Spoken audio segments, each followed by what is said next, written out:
My daddy was a ditch digger for a construction company for over 40 years, earning only minimum wage. He worked long hours, winter, summer, all the same. Countless nights he would leave home early before I woke and return late after I was asleep. Mama would always have his breakfast ready, grits or rice, eggs, bacon, black coffee. The news would always be on and his boots would be at the door waiting for his hurting feet. He always gave the family goodbyes, fit for a movie, handshakes, hugs, kisses, and promises that we would one day spend more time together.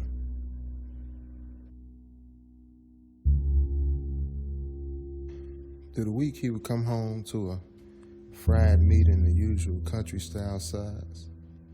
Mama never worked steady, just little things here and there, and I believe my daddy took pride in that. On the weekends, if his body allowed it, we would go out as a family to a park or restaurant. On Sunday, we would go to church and come home and barbecue, even in the wintertime.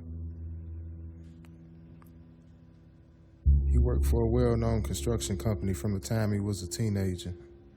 He dug holes for the first 30 years until he was awarded the lead position, which meant he was granted first choice of which hole he wanted to dig.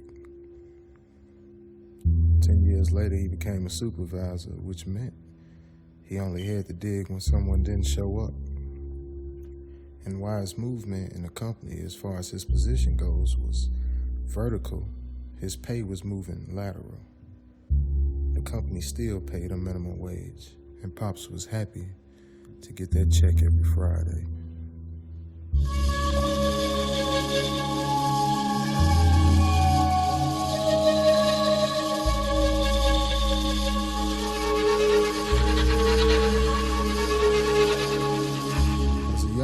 I was proud of him. It felt so good to have a father who provided and actually lived in the same house as me, compared to my friends who either didn't know their father or only dealt with him on a part-time basis. As I got older, new knowledge made its way into my mind, forcing me to look at my dad as a modern-day slave or an old-school sucker. I watched him year after year limp to his bucket of a Cadillac and come home caked in dirt. I saw how his work boots warped the shape of his bunion-covered toes, and his hands felt like sandpapers from the blisters that turned to ashy black callus. Scars decorated his arms and legs from the falls and bumps he took over the years. His neck was cold black from decades of the fiery sun cooking it. My pops didn't have health insurance, so he wasn't able to go to the doctor on the regular, so as he aged, his health deteriorated fast. His limp from an ignored tendon tear got so bad, simple movements became laboring tasks. I would ask my mama how she felt about my daddy's career, but she would often get angry with me, saying I'm being ungrateful for all the sacrifice he's made. I think she was really angry at herself. I think she was really furious that for decades she watched her husband lead the family down a paycheck-to-paycheck path with no retirement fund. Just an old body that repeats. He will work till he can't work no more.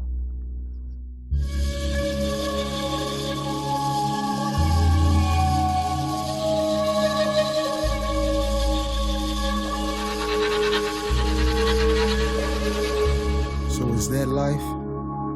Settling for something just because it came first? Or it's what you're comfortable with or what you're good at? No way. No way. It's too many people out here getting that real check every week, driving Benzes and Bentleys, shoot man, even Challengers and Chargers.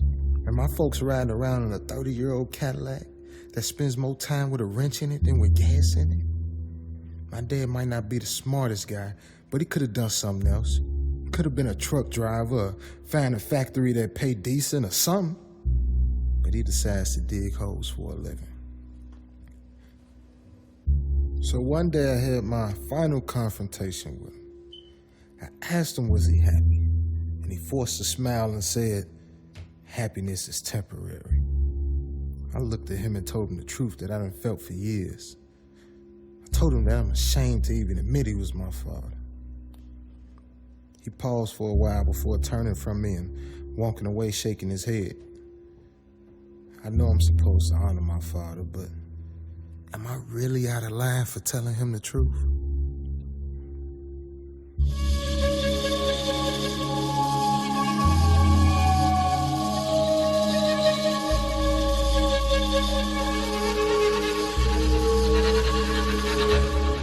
We didn't speak for some time.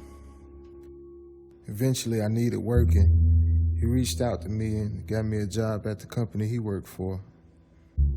Shortly after that, he died of a stroke. So now I've been here for about 5 years. The company's paying me minimum wage to dig ditches.